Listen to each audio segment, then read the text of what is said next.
Hi everyone, I'm Tito Ferradangs and this is officially the first Anamorphic on a budget review.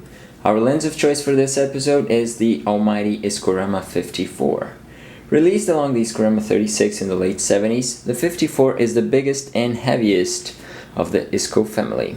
It weighs around 950 grams, has a full metal housing and a smooth focus ring. The alignment mechanism is very simple, just press the button near the back and rotate it until it's oriented properly.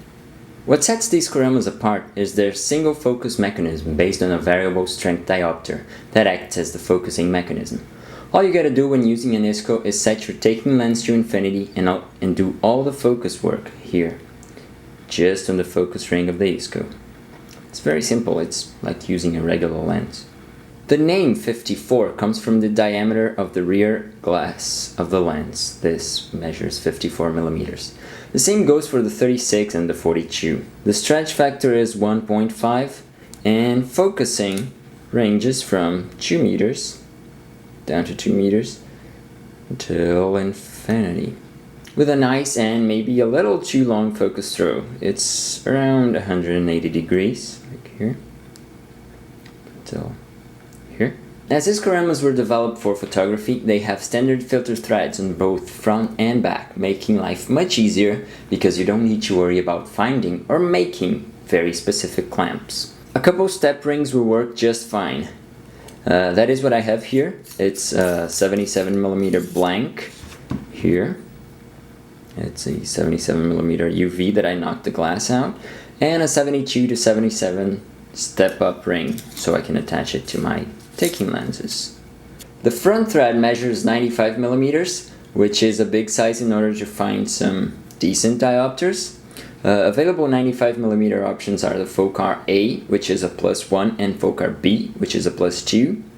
Or you can use step-down rings to reduce this 95 down to 82 or even 72 millimeters without too much vignetting. Unfortunately, I don't have these rings here, so I'll have to improvise when it comes to close focusing for this video. Iskoramas are still the kings of anamorphic adapters. Their image quality beats the competition and the single focus solution makes life easy when working with them. That's why they're not the most common things around eBay. Prices vary a lot, but they usually go between $2,200 and $3,500 US. On the mirror, besides all the vignetting, which I cropped here, we can clearly see a lot of softness around the corners, but very little chromatic aberration. We can also notice the difference in compression around the edges, giving the image a bent look. Softness around the corners is much better on the Helios, because it's not as wide and doesn't get that lower quality area of the glass onto the sensor. I don't know if it's my copy, but the Jupiter 9 performs amazingly well with any of my scopes, and the Isco 54 is no exception. The Tire 11 is the one that shows most improvement when stopped down, being very soft at f2.8 with a bluish ghosting aberration that is completely gone at f4. I decided to do one last extreme test at f1.2 using the Canon 50mm. At minimum focus things are hard and quality drops fast from the center. And then it's slightly better at infinity, but not too much. This version of the 54 is MC or multi-coated, which improves light transmission and reduces optical artifacts, which sadly include flares. There are single-coated versions of this lens around the world, but they are much harder to find. I tried the Helios 44 first, but the lens flares way too much by itself. Using Canon's 50mm got me better results, since it allowed me to isolate the Iskorama's flare, this thin and faint blue line we almost don't see. When checking the widest possible taking lens, I cropped the sides of the footage to achieve a 2.4:1 aspect ratio. Even then, I was unable to have a clean frame with the Mirror 1B at 37mm, presenting heavy vignetting on the sides. If I want to cover the entire full frame sensor for a 2.66, the widest pick is indeed 50mm.